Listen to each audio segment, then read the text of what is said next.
El otro es un límite, el otro es una frontera. Nosotros creemos que accedemos al otro, pero realmente al hablar de la otredad, al hablar del otro, accedemos únicamente a ese otro que encaja en nuestras categorías. Por lo tanto, no es la verdadera esencia del otro. En la conversación que tenemos hoy con el ingeniero Cabrera, estamos conociendo un otro que nos está transformando, pero hay que ser completamente sinceros. Es el otro que él nos está permitiendo conocer. Hay un otro ahí que a él no tiene la intención de sacarlo, pero como decía un filósofo, acceder al otro es como ver a la luna. Con esa cara de la luna visible, nosotros podemos imaginar la cara que hay detrás. Y creo que nos está dando una magistral clase de cómo los valores de la familia se maman desde que uno nace. Y algo que lo define perfectamente, que yo siempre he admirado, porque es una característica muy difícil de encontrar hoy en día, es la coherencia. Digamos, ha sido una de las pocas personas con las que yo, al momento de compartir, me he dado cuenta que lo que dice, hace y es esa parte coherente y se repite en todo. Entonces, eso es complicado hoy en día, sobre todo yo lo admito con mi propia generación, porque son muy volátiles en opiniones, en decisiones, en modas, y de una semana queremos algo y lo probamos y demás, pero cambiamos y la siguiente semana queremos otra cosa y la cambiamos. Entonces, encontrar esa coherencia creo que va también muy de la mano con la disciplina, con ese ejercicio que tenemos que hacer con nosotros mismos de identificar realmente qué es ese compromiso o fin mayor con el que queremos militar, lo que nos interesa hacer.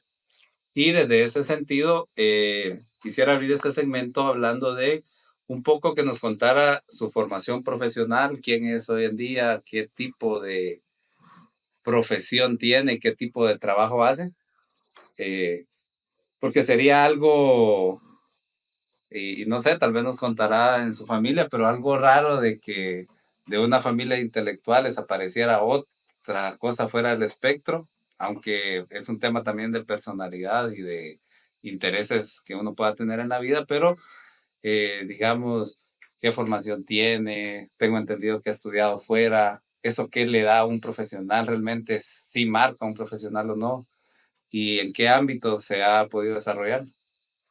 Gracias y gracias por sus palabras. Me honra con eso de la coherencia porque digamos que sí es un trabajo dirigido, pero pocas personas lo identifican como un verdadero valor y que bueno.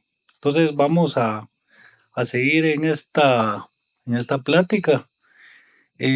Hace poco en una presentación, cuando terminé la presentación, se acercó una boliviana del evento y me dijo, encuentro que usted tiene una formación dialéctica muy fuerte. Y yo pensé y le dije, yo creo que sí, pero no, sí. Y en esa formación dialéctica retomo el tema de que si bien para él el otro es importante, para el sujeto también es el otro, o sea que el tema aquí es dialéctico de dos vías. Y digamos, no sé si ya está superado ese concepto de la educación que yo escuché de mis padres, que era el aprendizaje y la docencia, que eran dos cosas que el docente aprendía cuando enseñaba y enseñaba también, y el alumno aprendía y enseñaba también. En ese tema, la dialéctica hegeliana, digamos, retomo ese punto sin tratar de ser muy exquisito en la lógica.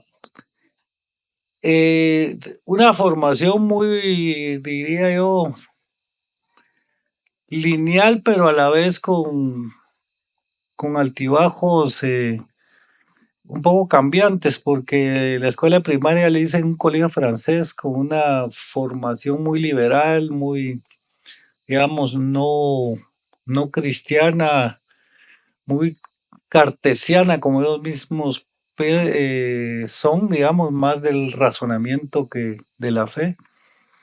Y por coyunturas económicas de la familia, por tener una tía monja en Haití, por por la consistencia de formación católica y mamá, pasamos del colegio francés, digamos, de una formación de mucha racionalidad al colegio Don Bosco, que es un colegio salesiano con muchos valores humanos y con una orden religiosa basada en la juventud.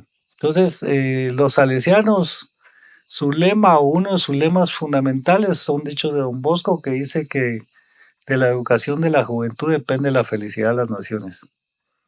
Y entonces el enfoque va también al humanismo, pero en el tema religioso. En ese punto, mi padre, que fue, digamos, no creyente, eh, digamos, la definición que yo conocí, parece que ahora ya han evolucionado, pero era un ateo y murió ateo. Y madre que es católica, eh, practicante con mucha fe todavía y siempre fue practicante. Y eso tampoco les impidió ser, yo creo que ese punto también es bien interesante. No les impidió ser felices ni la convivencia armónica. Y digamos, su mamá se iba a la misa el domingo y su papá a ver Hacían sus fútbol. actividades, digamos, pero nunca Y a discutieron ustedes sí sobre, había, se iban con la mamá a la misa no, o tenían la libertad. ahí, digamos, hubo un como, vamos o no vamos, fue un como dejar pasar, digamos. Creo que el tema de habernos, digamos, introducido al colegio salesiano, creo que era, pero no fuimos todos, fuimos los dos menores, era como un mensaje como quien dice, pues nosotros quisiéramos, o por lo menos mi mamá, que adoptaran. Esa es una discusión que la he tenido con los compañeros de trabajo muy difícil porque no todos tenemos la madurez de discutir esos temas de una manera abierta y sin que genere un poco de malestar y inconsciencia. Y digamos el reflejo con sus hijos, estuvieran en algún colegio con alguna tendencia religiosa o No, y ahí de todo el tema rebasa porque el famoso colegio francés que yo estudié, pues famoso no era en ese entonces porque claro, era, sino que era nuevo, ya, del cual mi mamá era fundadora con otras tres señoras, una canadiense y dos francesas. Se fue convirtiendo en un colegio de élite de la formación francófila, digamos, a todos los que les gusta la lógica cartesiana de los franceses. Y hoy por hoy es un colegio reconocido. Entonces, todos los nietos estudiaron en el colegio francés con esa visión, con esa formación. Solo las nietas chilenas que un hermano se fue a Chile y vivió en Chile, pues se quedó con sus hijas y no optó por esa formación, digamos, de colegio francés y por la distancia en que vivía y no había ningún vínculo allá entre el colegio y la familia, como en este caso sí. Pero en el tema de coherencia, digamos que es un poco el tema central que es importante. Ahí creo que los dos dieron un ejemplo de coherencia, cada quien desde su trinchera y eso es un poco el aprendizaje. ¿Pero por qué?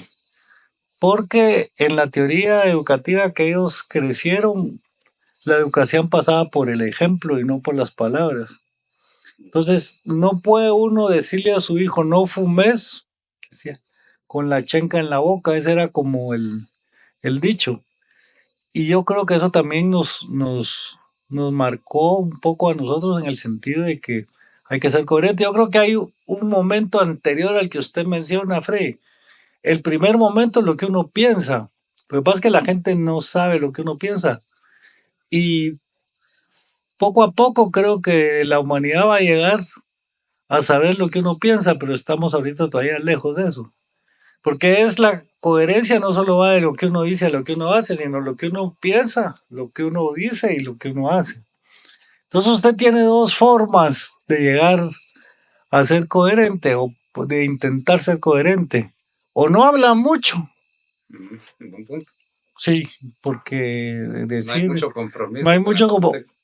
o se faja con lo que dice, digamos. Y realmente lo de la coherencia sí me parece un punto interesante, aunque yo no creo ser coherente, sino intentar cotidianamente estar apegado a mi discurso y a mi pensamiento.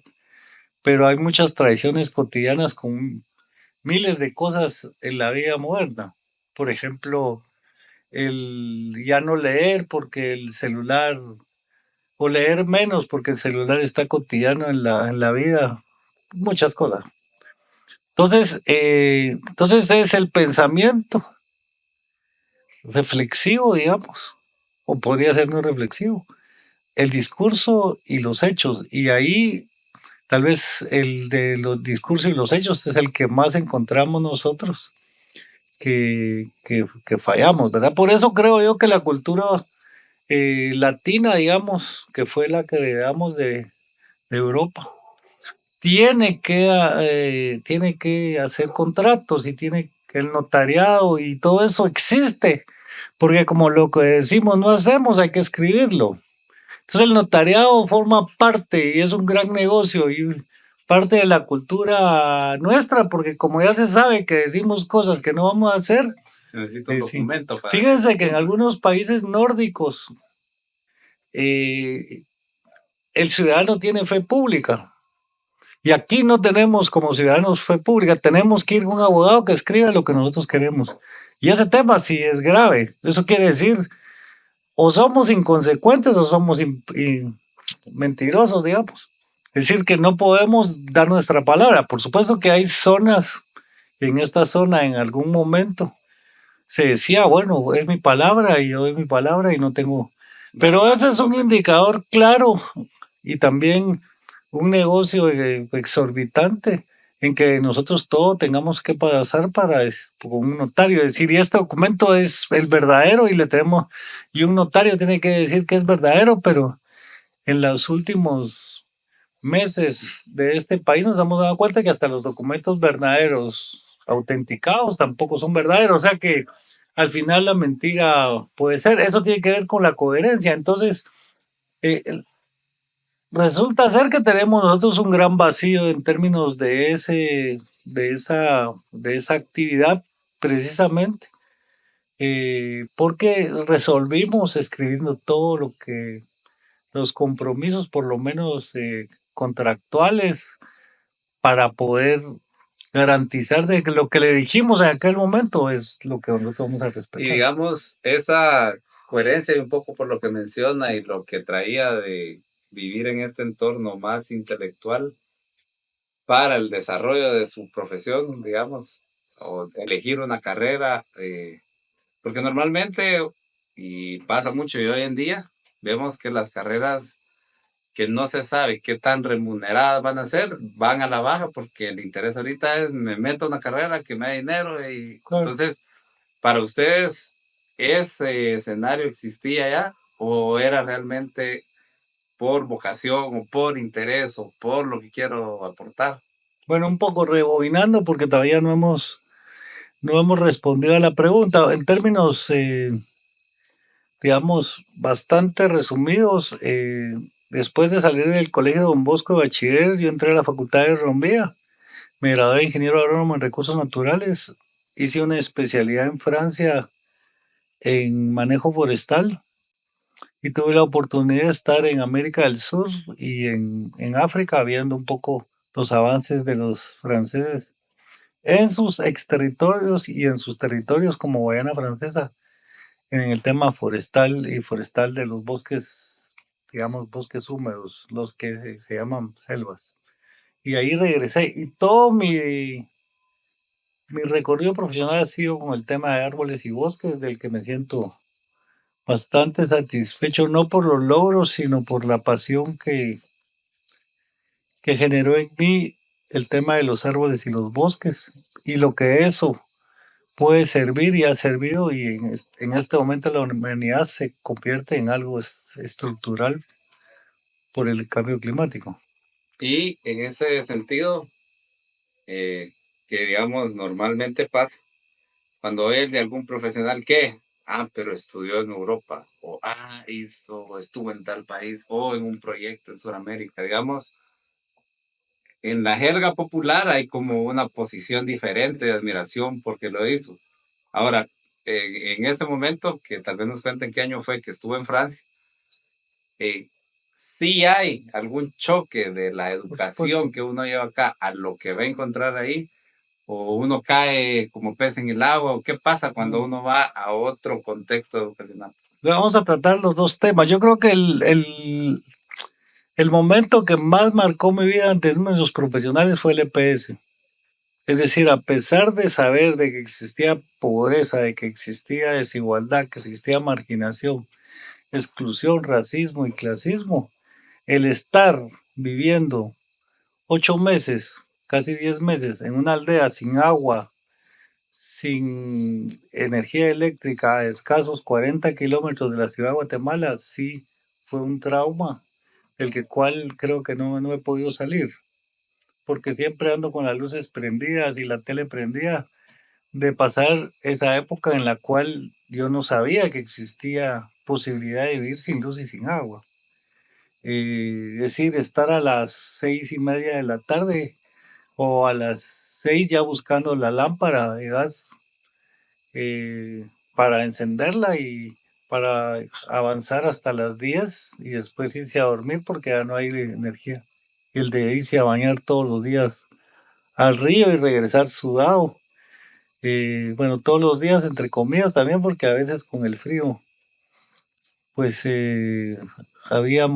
nos capeábamos de esa tarea. Entonces, ese es traumático, totalmente traumático para una persona que no le han faltado esos dos servicios fundamentales. Y el otro es haber estado en Europa. Pero ahí tengo dos reflexiones. La primera es que sí existía en aquel entonces un dicho en Guatemala que decía, pero es que es viajado, porque la sociedad nuestra siendo tan conservadora y tan hermética, la gente que viajaba ya no se espantaba por gente que tuviera una posición política muy radical o no, porque alguno de los amigos cercanos había escogido la, la vida, digamos, de la homosexualidad, o una amiga hubiera escogido a una amiga de pareja, o todo ese tema que fue en 1988-89, ya, digamos, existía en Francia como cosas comunes, o parejas que se intercambiaban para salir de viaje, que de los cuales no estoy diciendo que yo sea de de esa tendencia, digamos, de esa escogencia, pero ya existía y no era visto como algo. Y hoy, 35 años después, aquí todavía Todavía se ve, sí, por supuesto que radicalizaría esta estamos en una mentalidad. sociedad conservadora. Esa es la primera reflexión. La segunda reflexión, habiendo dado clases casi 20 años en la Universidad del Valle, en la carrera forestal, yo noto que hay una diferencia significativa entre los jóvenes que salieron del país a estudiar y los que no salieron. Y no necesariamente en la parte académica, que también en académica, sino en la concepción de la vida, en la concepción de los procesos, en la concepción de... Habría que profundizar qué pasa con el ser humano cuando sale.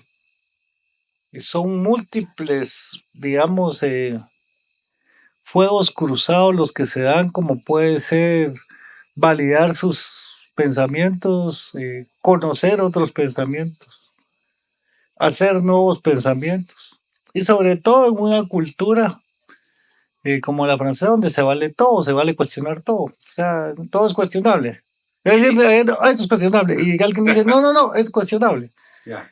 Y segundo, que eso también me marcó, que todo es cuestionable en la sociedad francesa. Y la otra es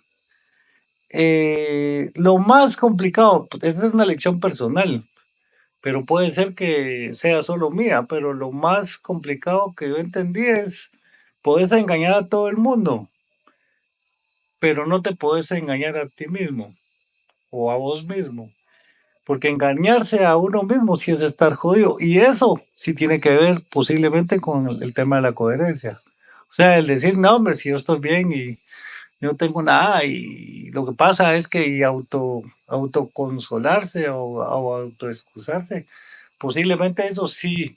Pero cuando yo oí en una discusión de compañeros que decir, mira, vos podés engañarnos a todos y salir avante, pero si te estás engañando, y no sé si fue en clase o en discusión de los compañeros, que ese mundo de la academia en general es muy bonito en cualquier país del mundo, pero cuando la academia no tiene límites de discusión, como es el caso de Francia, que en todo se puede discutir, entonces salta a otro nivel, porque aquí todavía algunas cosas son tabús y lo hemos visto en nuestro...